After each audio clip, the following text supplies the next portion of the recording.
She's an award-winning writer, a hunting guide, archery and rifle instructor, keynote speaker, and all-around outdoors woman who encourages you to get outside, hunt, fish, shoot, and savor all that life has to offer. And now, here's your host, Mia Anstine. All right, everybody. Thank you for tuning again to the Mac Outdoors podcast again. Today, I am happy to have Rachelle on the show, and we're going to be learning a little bit about some women's outdoor gear. And hopefully, as we learn, we can answer your questions and some that I've seen in the past. So, Rachelle, would you please introduce yourself and let my listeners know who you are and what you do? My name is Rachelle Hedrick. I am an outdoor enthusiast. I live in Cabins, West Virginia, in the Appalachian Range of West Virginia. And I have worked for DSG Outerwear for the last 7 years in the hunt line. I'm super excited to visit with you because I knew about DSG, but when I saw you showed up, I kind of did a little research on you as well. So I want to learn about the gear, but I also want to learn more about you because I haven't yet met you, and I'm excited to learn more about you. But thinking of DSG, I kind of wanted to go back to the history of the gear, but also where you guys are going to be going. And when I first found DSG gear, it was snowmobile gear. And so, can you kind of give us a kind of a rundown of where it came from and where it's going? Yeah, so Wendy Gavinsky is the owner and founder of DSG Outerwear, and I know that she started because she was just in so much frustration not finding snowmobile gear for women that fit women, that was feminine looking, and so she started her own line. And I think maybe like 7 years, 8 years into that, um, she got a call from Wisconsin DNR, and that was like when the Blaze Pink was first being legalized in several states. And they had asked her, like, hey, have you ever thought about doing hunting gear? And she said, actually, yeah, I have thought long and hard about it. And so that's kind of how the hunt line came along. And at that time, we really did not have many options for women's gear. Um, I know me personally, I've worn a lot of men's mediums, and the awful thing about not just wearing men's, but men's doesn't come in smaller sizes. So if you're a smaller woman, you have to start at the medium. So you not only have men's gear on, doesn't fit right, but you're like swimming in it. So it was a lot of hand-me-downs and men's gear in the beginning of my hunting career. And I'm grateful for people who are bold like Wendy to go out and start something like this because it was truly needed. And now, many years into it, we do have several options for women's gear, but the DSG line has really grown, not just with hunting gear, but fishing gear, heated gear, and then the snow line as well. So casual wear, lifestyle wear, it's just really exploded. You can pretty much find anything on that website. Well, that is super cool. With the snowmobile gear, something that I kind of want to go there since that's where it started out, and we're headed into winter. And so, it's something that you're still producing, I'm guessing? Yeah. She still has a great line of snow gear. That's not really my department. We have team leaders for like the snow line, the fish line, the heat line, and the hunt line, and I'm more of the hunt line. But the snowmobile gear is fully in full swing still. So that's what started the company. And actually, when she first started the company, it was just snow gear, and it was called Divas Sports Gear, I think is what it was. And when she started the hunt line, I said, I love what this is. I want to be a part of this, but I just really feel like your name it does not like go well with the hunting industry with the whole divas thing. And so DSG was already embroidered on everything. So Wendy came up with doing something great. And so I said, this is amazing. This is hunting, fishing, camping, conservation, anything outdoors. We're doing something great. And so that's how doing something great became alive. And it's DSG Outerwear, and that's what DSG stands for. So we moved forward in 2017 with doing something great. Right. And I think that doing something great is a great acronym, especially because I know some people kind of frown on divas or babes or, like Yeah. the gender specific type of names. So, Right. And it um, was okay for the snow line. The hunting side of things, the hunting industry is really doesn't really care for those types of words. So right. it was better to just change it. And now it that the doing something great covers pretty much everything of the outdoor life. Yeah. And when we're looking at outdoor life, with just hunting, you said that a lot of gear has been added on. It's just everyday lifestyle gear that's been added, or what kind of things are additions? The snow line was so great. The hunt line was so great that people were always coming, hey, can you make backpacks? Can you make this? Can you make hand muffs? Can you make fishing line? Can you make heated gear? And it just kept evolving. And I mean, like the possibilities would be endless at this point. The men keep begging us to make men's gear, and that's not going to happen because we are strictly women's exclusive. So, but yeah, no, like I mean, just the lines that have evolved over the years and like even our ice fishing. So I think one of the stores, one of our retailers asked Wendy, can you make an ice line? Like we have the open water fishing, but we added the ice fishing as well. So we have two lines of the fish line. And that was actually requested because it was something these retailers were not seeing and they needed it and they had women asking for it. And so that's how the ice line was born. And so like the technical side of everything, like Wendy already had that under her belt because snow gear is so technical. It's got to be waterproof, windproof. You've got to get the zippers right. Nothing can leak. So um when she moved to hunting, like, it had to be windproof and waterproof and silent and you don't want your scent leaking through. And so it was very, very technical. And then the ice fishing had to be very technical. So I think that's one advantage that we have over the other companies is that because she's been in this business so long with the technicality of everything, it's something that's very beneficial to the brand.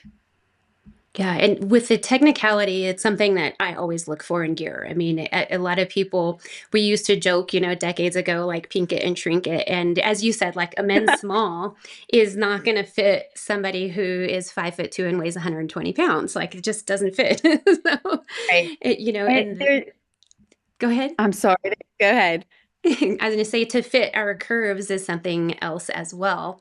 And when we're looking at the technical aspects of the gear, how do you guys develop or advance or further any type of innovation in the gear?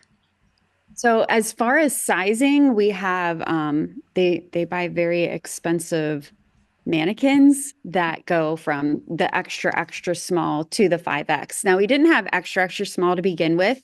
I noticed just from the hunt line that littler girls like 12, 14, 15-year-old girls were wanting to go out and hunt with their moms. And even the littler kids like 2, 3, we do get asked, can you make toddler sizes? But when you're making gear in those sizes, you have to make like 5,000 pieces, and there's just not enough demand for that. But as far as like the 12 to 14 range, like women's size 0, the extra small, we were able to do, and we were selling a ton of it.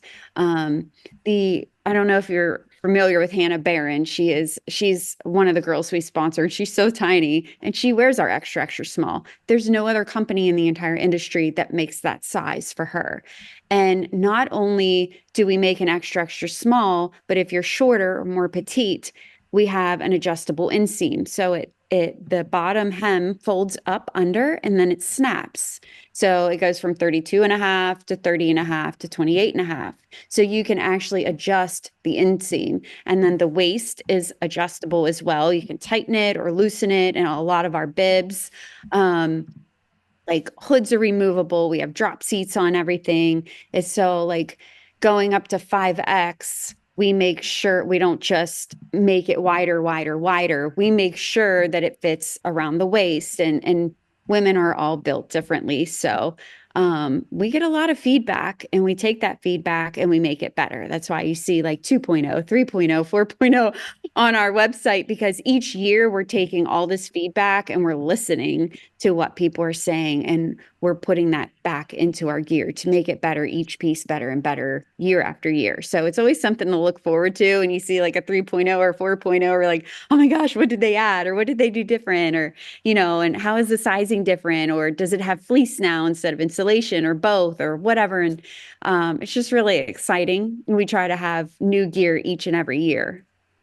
Yeah, and to me, I think it's something that's super great because, like I said, like I'm short, and then I have like my friend Carrie. She is a host of a podcast as well, but she is like 6 feet tall. And when we hunt together, we laugh because she's looking for something that's long. I'm looking for something that's shorter, and so this ability to adjust a hem on the fly is something that we always love. The both of us do.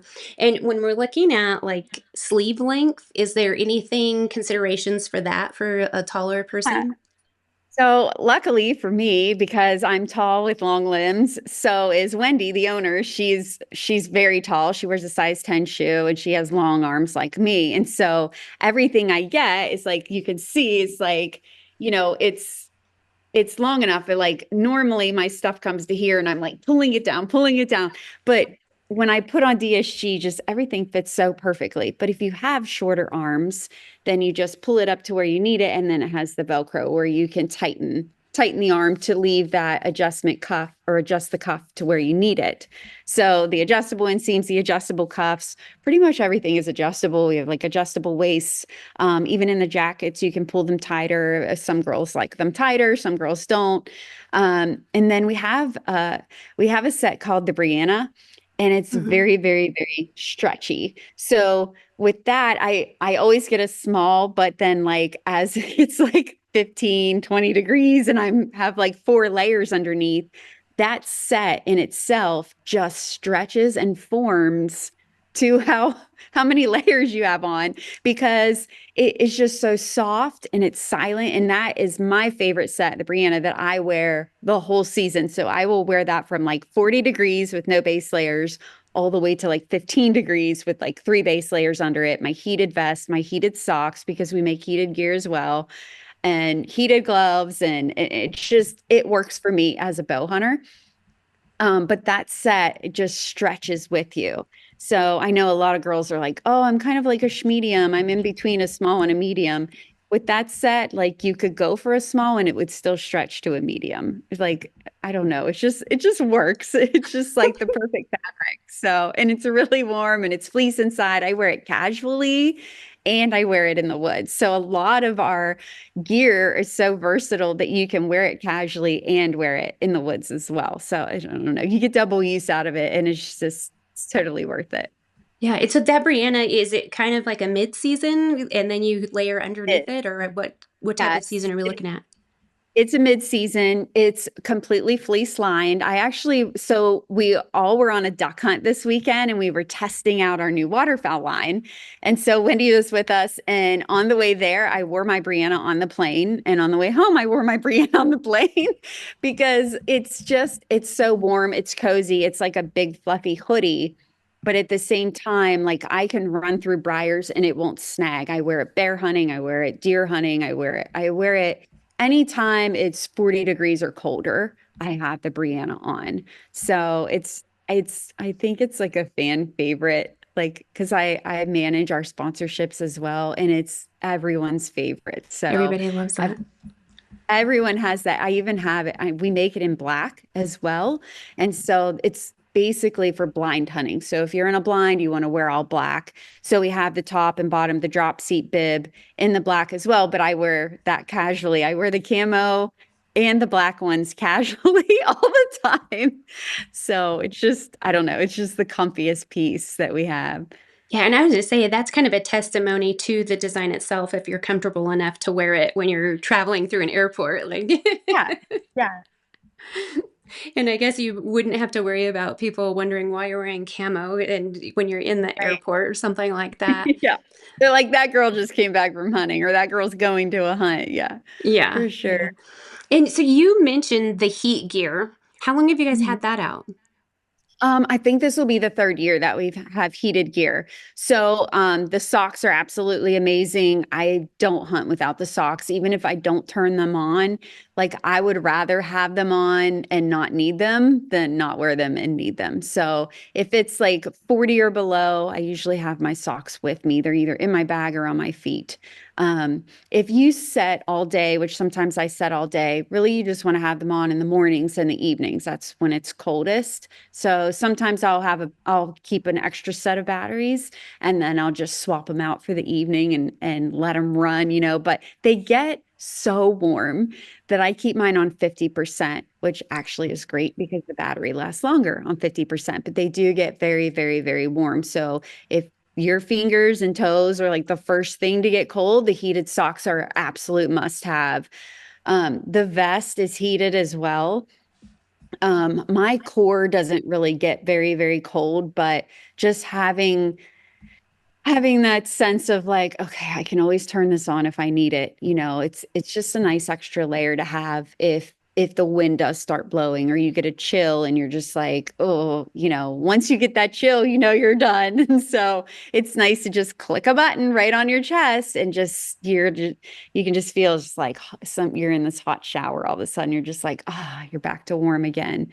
And we have heated gloves, which being a bow hunter, I don't wear the gloves personally. If I'm gun hunting and I'm sitting in a blind, I will wear the gloves as well. It's just so nice to have just a touch of a button and just give you that extra warmth. So I always say like, stay warmer, stay out longer. That's kind of like our slogan with that. So once you're cold, you're done. It's hard to draw your bow. It's hard to shoot a gun. It's hard to move your fingers when you're cold. It's like, why am I even sitting here? So it's always nice to have heated gear as well. And that was like, I was so excited when we brought that line on. I was like, yes, yes, yes. So I feel like complete now. Like we have literally everything. We have insulated boots that are lace up. We have rubber boots, head to toe. Like every season, if you get on other websites that have women's gear, I think there's only like maybe one or two in the industry that's like made by women for women. So that's a really heavy slogan for us because it's women owned, women design, women tested, women's exclusive gear. A lot of the other brands are the afterthought, like, oh, let's just make a women's line and see how it does. And they do like one jacket and two pairs of pants and maybe a base layer. With DSG, there are so many pieces. Like when I go on a hunt, I'm like, oh, I want to take this vest. And I want to take this reversible puffer and I want to take this Brianna, but what if I need the Kylie? And what if I need, like it's really hard not to take it all. And before you know it, your big roller bag is just jam packed full and you really don't need it all, but there's so many options. Even with our accessories, there's so many options. And so I feel like we have a huge advantage over the other companies just because of our selection alone. Like for turkey season, there's we have foraging leggings with light long sleeve shirts, short sleeve shirts, and then we have the Beck sleeve, which is very light. So you've got two options right there. We also have field pants, and then we go up to a soft shell, and then we have two fleece lined. We have the Ella and the Brianna, which I keep talking about the Brianna. The Ella is fleece lined as well. It's just a jacket and a pant compared to the Brianna, which is a pullover and a bib. And then we have the Kylie, which is our thickest, heaviest piece, waterproof, windproof. It's a 3-in-1 jacket. It's very, very warm, insulated, has a liner, really cute liner that you can zip out and wear casually if you want. And so there's just so many pieces, vests, reversible jackets, like things like that. And then our whole casual line to go with that as well. So we have upland gear. We have everything. I can go on, but it's just better to get on dsgouterwear.com and check it out. Right. And so for Yeah. the listeners, we'll actually have some video and pictures if you're over when you're not driving. Go to YouTube and you can see kind of what we're looking at, what we're talking about. And before we started, I told Rachelle we kind of rescheduled before this, but I was thankful that we rescheduled because I was invited to the Governor's Ringneck Classic in Kansas. And I was like, oh gosh, I'm going to have to cancel like last minute. And I looked and you had rescheduled and I was like, yay. Which is terrible, but I was. But I put on my chair today because I just washed this bloody vest. Yeah. It's my DSG vest that I've had for a while. Right. But I'm headed out tomorrow to go to a quail hunt with New Mexico Game and Fish in down in New Mexico, and so it'll be going again. So I had to get it cleaned up, get the feathers out of it. Ah, But I'm super stoked because you mentioned waterfowl gear and it's waterfowl season. And of yeah. course, like heater gear, I'm thinking of sitting in the blind, freezing my fingers and toes off and stuff like that. And at least in like we have an Alps blind that pops open. We can put a little box heater in there, but in the layout blinds, it gets cold. And so I was excited when you said heater gear because I like heater gear and I wanted to kind of back up to that a little bit. The vest, does it have a battery pack or coils or what? How is it heated? Like through, is it heated So throughout or just in core sections? it's heated in the front of the chest and it's heated on the back of the shoulders. So it has a little button here on the chest, and you can do like low, medium, or high. And that battery is a little bit bigger. It just goes right into the pocket. And then the battery, actually, you can plug your phone into it if your phone is going dead. So you can charge your phone while you've got your heated vest on. But I always like to keep like extra ones, because if I am charging my phone, of course it's going to go dead. But like I said, the socks, I keep them on medium just because they get so warm. And then my battery lasts like 5, 6 hours. So they'll last a long time. But if you're out all day, it's always good to have, like a backup Couple pair. So spares. And so yeah. the socks, I'm remembering back to like old days of original heat, like insoles and stuff like that. With the socks, is it is as simple as the vest where I'm pushing a button on my chest? Or can you push the sock, or how are you turning those off and on?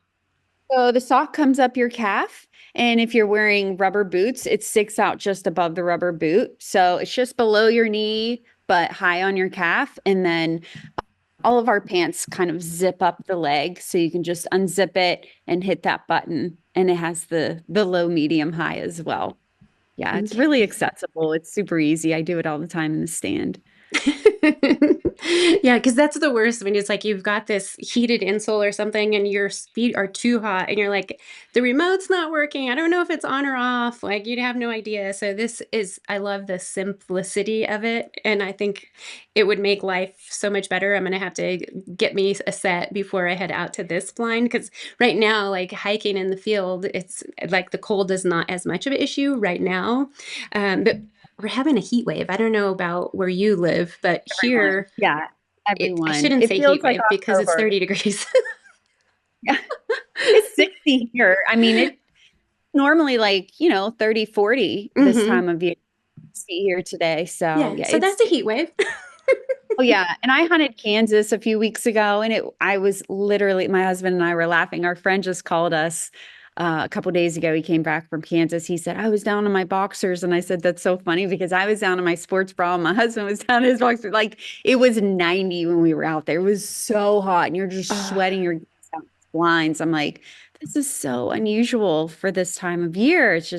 Yeah, it's just really warm everywhere, which really doesn't help with sales because you're trying to sell heated gear and all this insulated gear, and everybody's so hot and warm. So it's not the best for sales. It's really not the best for deer running around. We like it to be cold, but yeah, it is definitely unusually warm for this time of year. right. But we know it's coming. It always comes.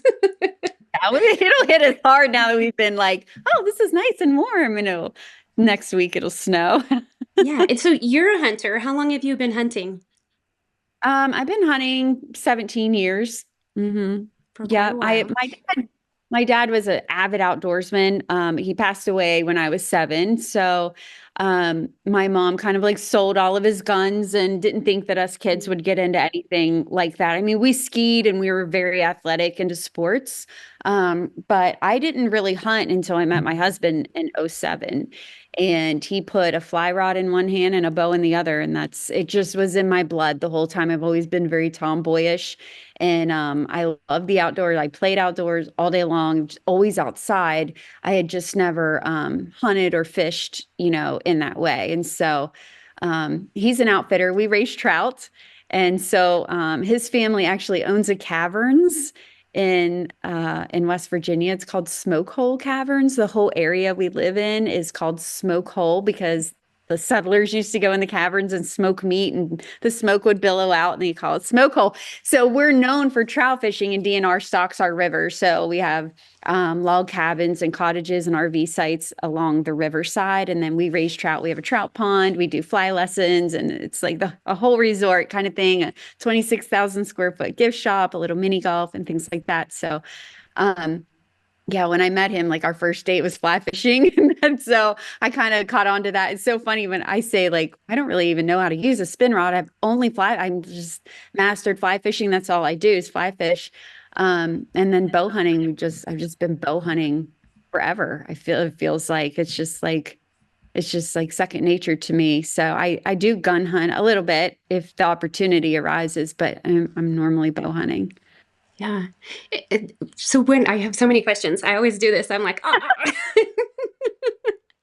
And I'm laughing because my husband, when we met, I knew how to spin fish. I knew how to bait cast. It's stuff like that. But I wanted to learn to fly fish, and he was just kind of like he was a fly fishing guide, and he Yeah. just kind of rolled his eyes because you know how they always say like husbands and boyfriends or whatever can't teach their girlfriends or wives.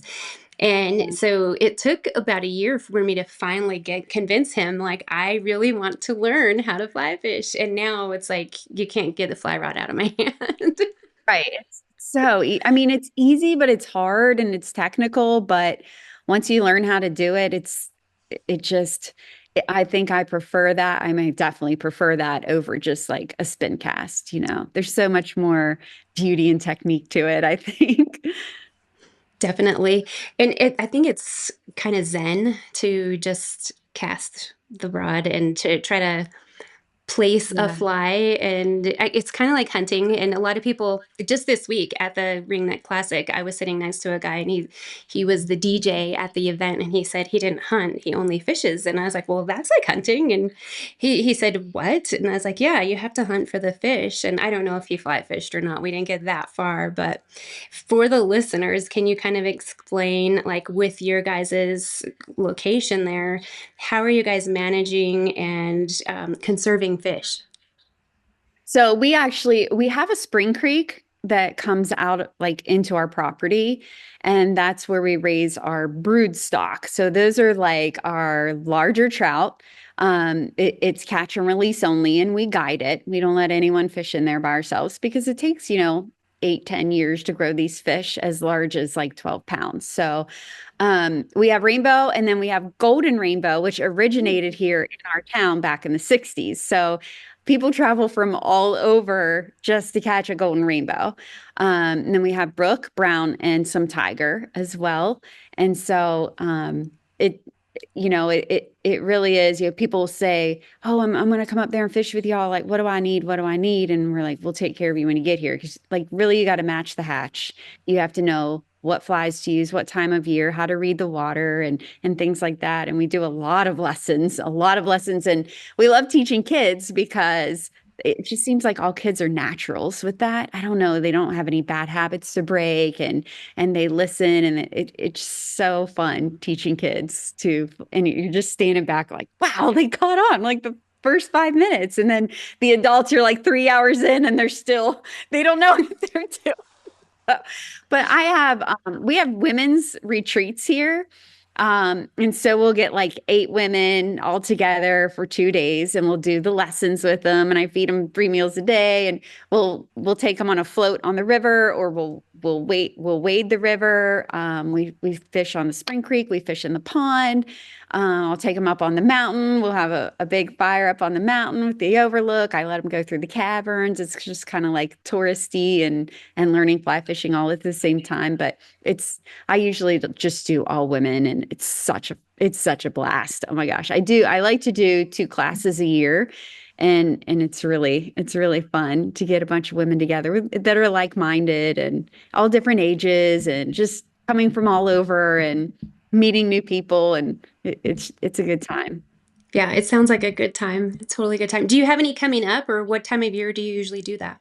Yeah, I usually do the end of May before before Memorial Day, we usually do a class. And then sometimes if I do a second class or if I have a lot of people asking, I'll do like the first week of June because they actually, the DNR will stock. We live on the North Fork of the South Branch of the Potomac, and they'll stock clear up to the end of May. So fishing is still really good into June. If we have water. So we had a big drought. We've actually been kind of droughted the last 3 years, but this past summer was our worst. And we lost all of our fish in our pond and our raceway. Our stream was good, but everything in our catch and keep pond died because of the water got too warm, and then we lost oxygen. And then Josh and I were in Arizona for 2 weeks because I drew a mule deer tag after 14 years, and the power went out. And we were not here and nobody knew, and we lost everything in our raceway. So if you haven't lost 3 million fish, you're not a real fish farmer. It takes a lot of hard work and starting from scratch a lot. So, yeah, this happens. It happens a lot. It happens, through the years, and we just start over. Everything in our Spring Creek is always good, though. That's our catch and release area. That's where we do our fly lessons. So everything is still there. So our big broods, they're good. They're good. It's just the pond is hard to keep cold, with the oxygen and everything like that when it's droughted. So the weather does play a big part in what we do. So yeah. Absolutely. That's something that I haven't talked about on the show yet is about raising fish. And I've shared fish stocking events and stuff like that. But it's kind of interesting to hear you talk about possibly losing your whole tank of fish or your whole pond of fish. That would be terrible. Yeah, it was terrible. What kind of tips do you have for people when talking about dealing with trout? Trout are very wimpy fish. Like when you're bass fishing, you grab them by the lip and you're holding them up, with a trout, they can't be out of the water very long. You have to actually baby them when you put them back in. You have to be very gentle. You can't put your fingers in their gills. If they bleed even a little bit, they're most likely going to die. You have to be very, very good about just hooking them on the lip. If they swallow it, just cut the line. Don't even try to take it out because it's going to be a dead fish. So like when you put them back in, and like our broods, you're going to have to fight them a while. You're not going to hook one and just reel it in. You're going to hook one and it's going to be 3 to 5 minutes fighting that thing. You got to let it get tired or else it'll snap your line. You have to have the thin line because they will see it. So you've got this giant fish on a very thin line. You can't be horsing it in. You got to do it slowly and let them get tired. Then when they finally give up, then you can like slowly reel them towards the bank, net them, take your picture, and then let them back in. But they're so tired at that point that they'll roll. Once they're on their belly, they're like, oh, no, what do I do? So once they're on your belly, you just flip them over and it's like they get their life back and their brain works again. And they're like, oh, and then they'll swim off. But sometimes you just got to let them lay there and rest as well. So it just depends on how long the fight was, how long you had them out of the water. You really got to baby them. They're a very wimpy fish. And that's an interesting word, wimpy, but that's something that I try to encourage listeners to understand that they're a delicate fish, and we don't horse them in. And I'm just thinking right now, as you're telling that story, I recently shared a video of my husband reeling in a pike, and I clipped sections and like did it 9 times speed, like super fast, sped it up because people's attention spans are so short. And so for the listeners, if you don't have patience, you're not going to land a big one. These big ones, that's part of the joy, and especially on a fly rod, is pulling them in and letting them run and listening to your guide when they tell you to let them run, because these big fish, you can't just horse them in. It's just not going to happen. And so have patience when you're fly fishing if you want to catch a big fish. That's why we guided as well. Like people were like, well, I know what I'm doing. I don't need a guide. And, I'm like, I don't care. You're not fishing in our private Spring Creek without us, because they will stick their fingers in their gills or they'll go, ripping on the fly, pulling it out. And then you got dead fish everywhere. And that's just not going to happen when you pour everything you have into this to grow them for so many years. So Yeah, it doesn't matter how experienced someone is, we're always there with them. So makes us Yeah. feel better. Yeah. Help them out along the way. Well, I love that. I think it's great. I might have to try to add that to our destinations Yeah, list. And so sure. you Come on. mentioned that you drew an Arizona tag. Tell us about the Arizona hunt. Oh, Did you tag one? Did you have an adventure? How did it go? so it took me 14 years to draw this tag, and it was a mule deer in the Kaibab. And I had an excellent guide, but they don't allow cameras in Arizona anymore. And this was like the first or second year that they didn't allow cameras. So No game cameras. right. Yeah. So it was very, very, very difficult to tell what was in that area. So we sat in blinds over salt licks and water holes. Well, it had rained the whole time. So they didn't need to come to water, and they don't come to salt when it's wet. They only eat it when it's dry. So we did glass some up, but there was a burn in that area. So it was there wasn't a lot of cover. So these mule deer are like 200, 250 yards out, and you have absolutely no way to do a spot and stalk on them because it's just wide open terrain. So yeah, that was a hard one to swallow. Just bringing that tag home, knowing, I mean, my 7 day hunt turned into a 10 and a half day hunt, but I, we had the best time. My husband was there with me. We spike camped. I forgot how much I loved to spike camp. We were right on the edge of the Grand Canyon, so we got to see really cool formations, and just driving through Utah to even get to Arizona was just like, wow, this is crazy. I'm like, the earth is definitely completely underwater at one point. Like your mind is just like thinking of all this stuff. Like, yes, I believe in Noah's Ark and all this stuff. But like to see it like that, it's just crazy. It's like we're not in West Virginia anymore. It was wild. It was the best hunt. Then I come home from there and I left for Saskatchewan for a moose hunt. And I went with a friend. It was on the res, and he asked me if I wanted to come up, and I was like, yeah, absolutely, definitely want to get like a Yukon moose would be my dream hunt, but like who has like $40,000 in their back pocket right now? We won't be So I'm like, choosy about this. go to Canada and kill a free moose, sure. And it was the very first morning. This moose was huge. It was like 50 inches, and it was very big for that area. And I was like, I cannot believe this is happening. And I'm gonna have moose meat. Like all I wanted was moose meat. I had it one time and it was amazing. And that's all I could. When I kill a moose, I'm gonna give you some meat. And I'm gonna give you some meat. Like I'm already giving all my meat away before I even killed this animal. I was just so excited to have moose meat in my freezer. And the very first morning we found this big moose, and he said 200 yards, that thing's dead with a gun. And I'm like, Lance, I didn't fly all the way up here with my bow just to shoot it with a gun. I'm like, let's spot and stalk this thing. So we get about 50 yards away, and he's like, 50 yards, this thing's dead with a gun. And I'm like, come on, we're this close. Let's get closer. And I could have shot it at 50 yards, but I'm pulling 55 pounds. And this is probably the biggest animal I've ever drawn back on. So I wanted to get as close as I could.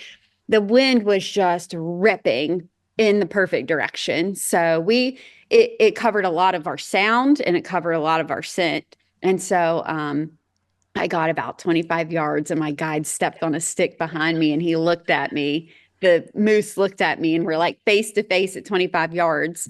And he like went to go around to circle me. So I busted left, and I knocked an arrow, and I just went running through all this brush. And then I was sneaking up, and I looked up, and there I was like 10 yards face to face with this bull. And I'm like, oh, and I kind of like started to go down. I'm like, what are you doing? Are you trying to hide? He already sees you. You're Like, like, I'm invisible. yeah, I'm like, you don't see me, you don't see me, you don't see me, you don't see me. And so like he turned to walk away, and I just bolted. I took off running, and he turned back again to look at me, and I just drew. And I held until he made a move to walk away. And then he quartered. And I was like, should I shoot him quartered? I'm like, I don't know. He's so big. I don't know. Like, and then he went full broadside, and I let that arrow fly. And I heard it hit like, doom. And the moose went, boom, like that. And I was like, yeah. It's like, oh my God, I cannot believe this just happened. First morning, 17 yards. Like, this is a dream come true. And there was no blood, no arrow. So we backed out, got some help, and took forever to even find any blood. Well, there's a lot of canola fields up there, and they had just been cut. So it's just like little sticks, maybe like 8 inches high through these dirt fields. So there was this blood trail. And long story short, we followed this blood trail for 1.75 miles. And before I found my arrow, and it was a full arrow, the broadhead wasn't broken, nothing was broken. And just like, what in the world? Like, I know I hit him good. Like, I held where I should. It was just, if I had to replay it in my head over again or do the whole thing over again, I wouldn't have changed anything. I would have done exactly what I did. So, the last quarter mile, we could just see his, um, his footprints through the canola fields. There was no blood. He never bedded down. I know he wasn't hurt that bad because then he jumped a fence to go into this cattle field. And once his tracks went in with the cattle tracks, it was like, okay, this is over. So I lost that. But my good friend Melissa Bachman, she hunts moose all the time. I called her and I'm like, I know you're on a hunt, but I just shot this moose and I don't know what I did wrong. And she said, well, their ribs are so huge and their ribs go like 3/4 of the way back from their body and their vitals are so high, or their bodies are so high. You actually have to actually aim lower to get to their vitals between their ribs. And what they think is that I hit a rib and my arrow deflected and went like this. Because if my arrow was sticking straight out the whole time, it would have broke off completely. I think that it just deflected, but it went in at least 10, 12 inches. So that's where the blood was up to the arrow. But yeah, I came home with no moose and they still gave me some meat to bring home. So that was nice of them because it was really my goal anyway, just have moose meat. But yeah, my season did not start off great. And then while I was in Saskatchewan, I told my husband, I'm like, you better shoot that buck in the backyard because when I always say backyard, we have 200 acres here beside of our house. And in West Virginia, we don't have good genetics. So we bought this property in 2018. We haven't shot anything off of it yet. We're just like managing and letting them grow. He shot this dandy buck drop tine, like it was in the 140s, and that's really good for West Virginia. And so was super pumped for him to do that. Then we went to Kansas and I got old bruiser out there in Kansas.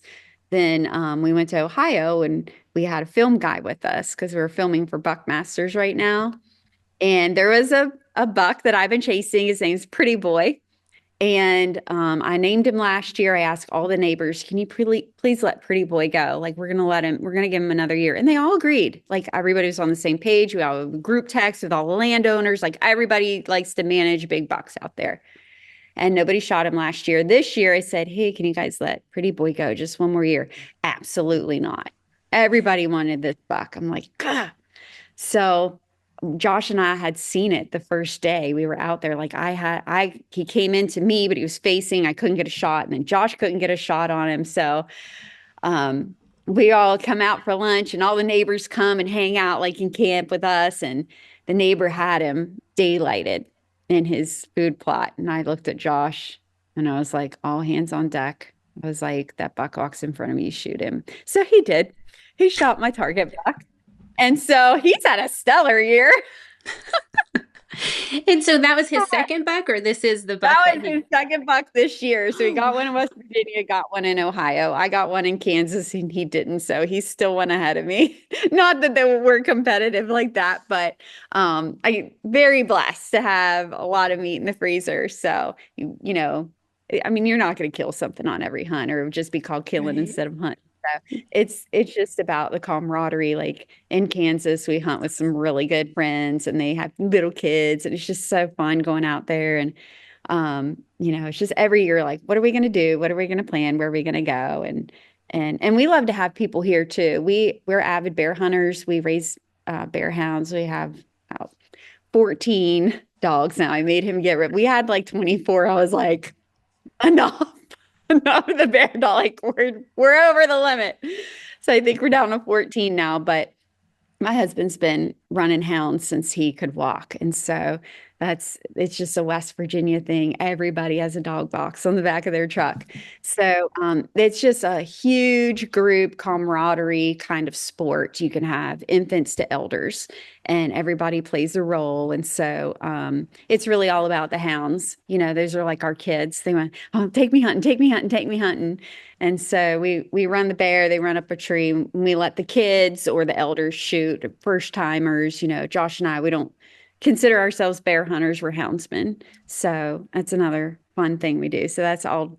We have a youth season in September, and then a week in October, and then most of all December we bear hunt. So that's Yeah, fun. and that's pretty common with houndsmen that they enjoy the hunt, and whether it's a bear dog, a lion dog, or bird dogs, like most dog handlers want to watch their dogs work and see them grow and learn, and they want to see their dogs have success. So that's pretty cool.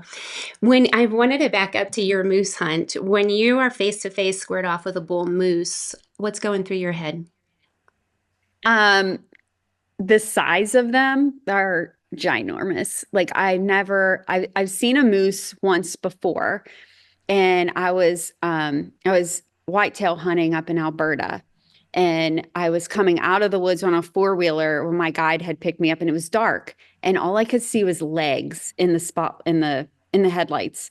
And I said, "Oh my gosh, that's the biggest deer I've ever seen in my life." And he goes, "That's a moose." And it was a baby moose, and it was huge.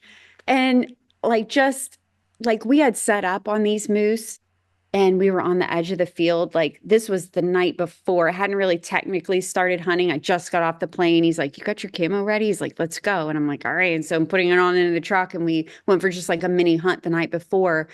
And we were on the edge of this field, right on the edge of the trees. And these moose, you could hear them coming through the timber at you. And that was scary because they're so huge, and they're slow, but they're fast, if that makes sense. Like they could like run you over in like no time at all, but also like I feel like they're a very slow moving animal, but Right, they I kind don't of know. lumber around, but their legs Yeah, are so long that they can cover ground.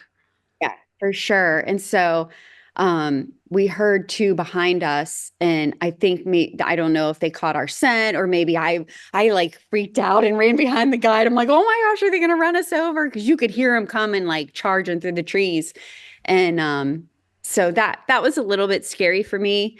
But just running up on him and being 17 yards at full draw, I really didn't have any fear at that time. I was just like, turn, turn, turn, so I can shoot. I wanted a full broadside shot. And I took my time. And like I said, if I had to do it all over again, I'd do the exact same thing, but maybe just aim a little lower next time. I don't know, but I hope I do get another chance. That would be awesome. But yeah, it was totally different than any other animal I've shot, just because their vitals are so much higher. It's just it's just incredible. I always said if I go to Africa, like I would want to go just to see the terrain because Africa is so beautiful, but I can imagine the animals being so different there as well, just so much larger in capacity to what you're used to as a whitetail. So it was cool. It was cool. It was a little different, but you know, it would have been awesome if I would have got it for Yeah, an sure. adventure of a lifetime that only would have been topped if you had actually gotten to tag the moose. Yeah, Yeah. exactly. Yeah. So you mentioned earlier when we were talking about the DSG gear, how we can have a whole system and choosing what to pack. Do you have any suggestions for the listeners on how to pack for like this week when I went to Kansas, I wasn't sure it was going to be I think in the 30s to 60s. So I brought like various gear, and I ended up only needing not even base layers, just my brush pants and a long sleeve and the vest. Do you have suggestions for what we would carry or pack if we're traveling? Yeah, always. We have a wool base layer. It's very moisture wicking. It's very thin, but wool is very warm to begin with. So if it's like 30 or below, I would wear my wool base layer, and then we have another base layer. They're black and green, and they go over top. They're a little bit softer, but they're still they're not like fleecy bulky. They're thinner. So I would wear those two base layers because you can always shed later when it gets up to 60. A lot of girls will wear base layers under their Bexley. The Bexley is the very lightest set that we have. And it's great for like Florida, Georgia, Texas, anywhere that it's like 70 degrees or warmer. The Bexley is perfect for that. Even like our field pants with our thinner shirts, they have like venting on the side. If it's really, really warm out and you're just like, oh, I need something light and airy, we have several options for that. But if it is colder, wearing your base layer under that light and airy is very comfortable. I'll do spot and stock in something like that all the time, because it's just moisture wicking, but it's still, you're still covered in camo, so you feel concealed, but you can move very easy because it's just like a lighter set. Then when it's colder, then I would wear the Brianna over that, or the Ella, or the Ava, or something heavier that I can shed off later. But when I shed that off, I still have camo underneath. And if I need to shed a base layer, shed a base layer, you know. But that's what I do, is like the wool base layers against my skin because they're very moisture wicking. And then the other base layer, if I need it, then the lightest set that we have, and then a heavier set over that. So when it gets up to 60 and you're like, ugh, then you just shed the heavy and you still have camo underneath. Yep, absolutely. Great tips. Great tips. I have one other question for you. I will try not to keep you too much longer. But you had mentioned something earlier that led me to believe that you've got a faith, you're a Christian. And with that, how do you feel like your beliefs influence your view of conservation of wildlife and fish? I feel like people have been hunting since the beginning of time. I mean, God put these animals on this earth for us. I think that over time, with even just in the last 100 years, how things have changed, and people are like in the city and they have iPhones and they have this and they're going to the store. The convenience of things has really changed your mindset. So people, when they're like, oh, you shot that poor little animal.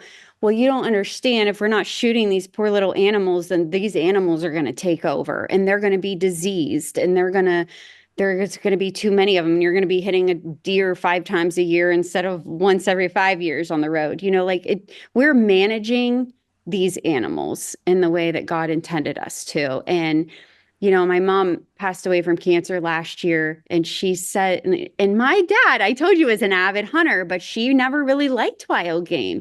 And she said to me, you know, and I would always try to trick her. Like when she would come to my house, she'd be like, is this deer meat or beef? Like she would get so mad if I would try to trick her, because I'm like, you're not going to be able to tell. It's in lasagna. You are not going to know it's deer meat.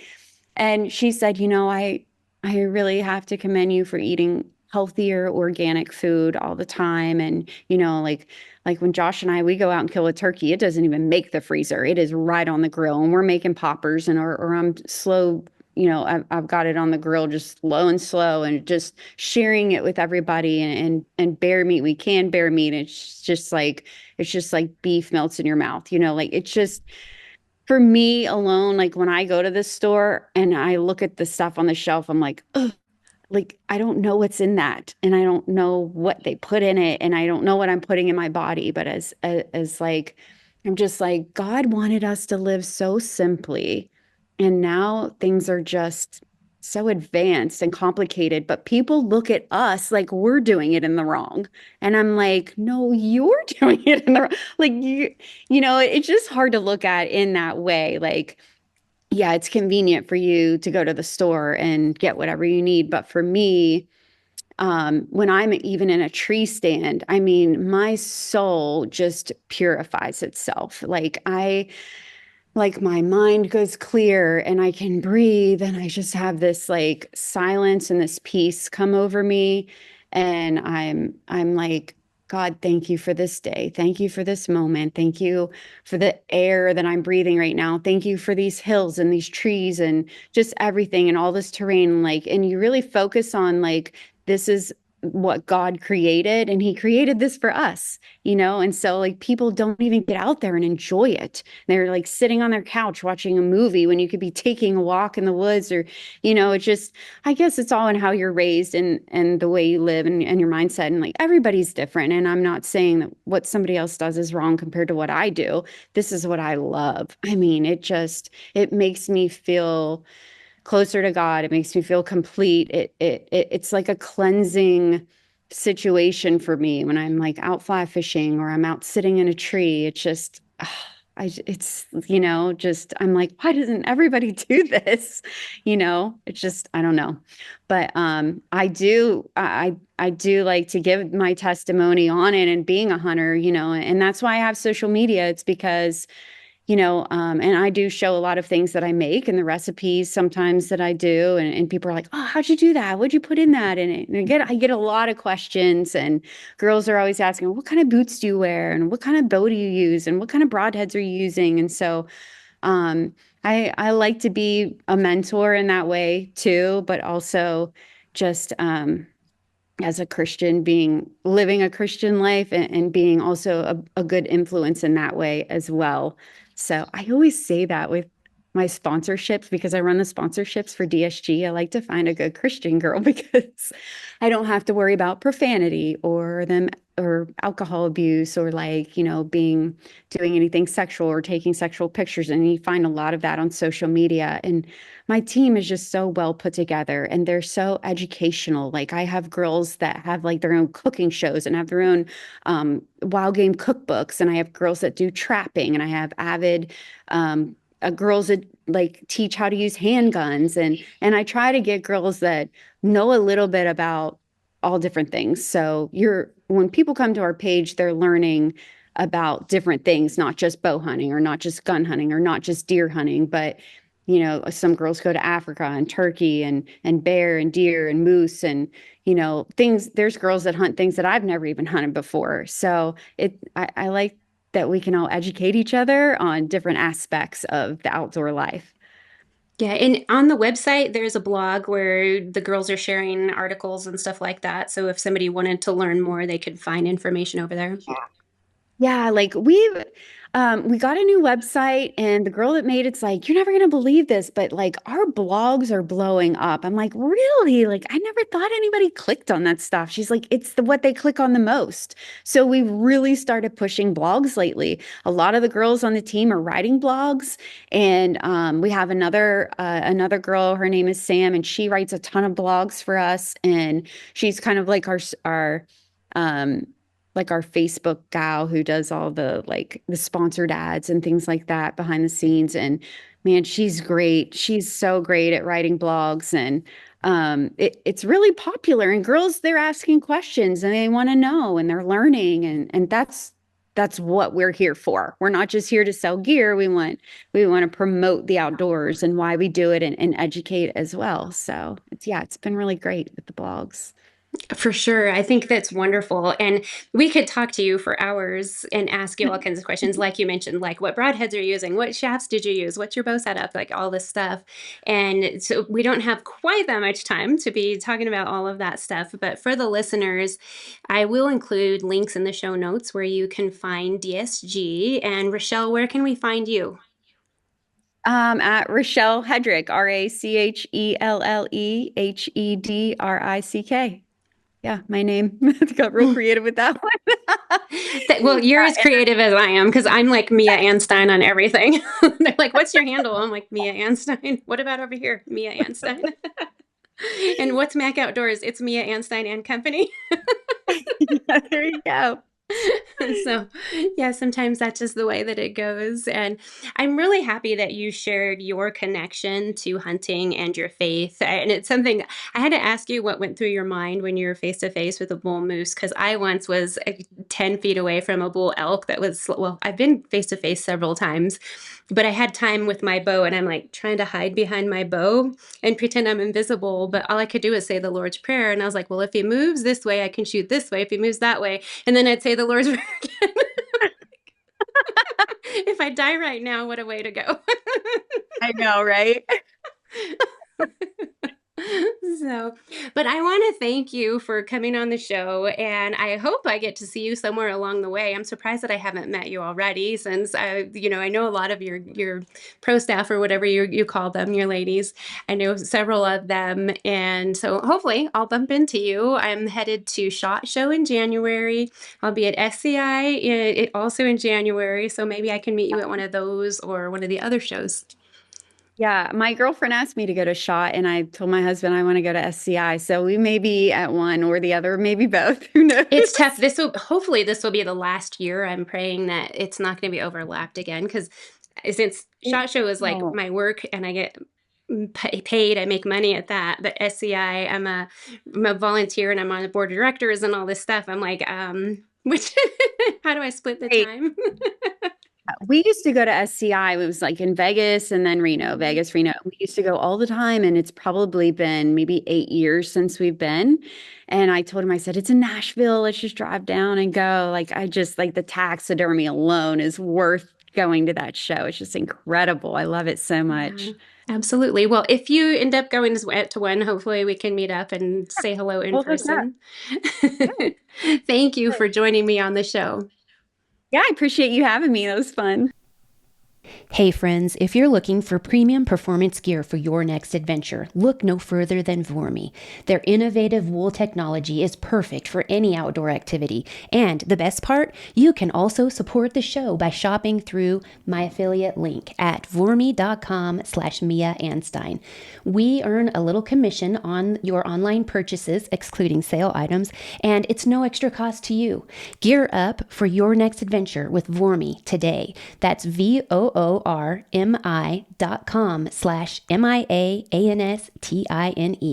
Vormi.com/Mia Anstine.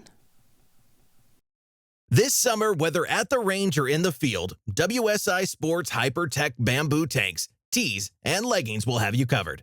Visit WSISports.com to support the show and use the affiliate code MACO10 for 10% off your purchase. All products are proudly made in the USA. WSI is bringing back pride in American-made clothing. Again, that code is MACO10 for 10% off your order at WSISports.com.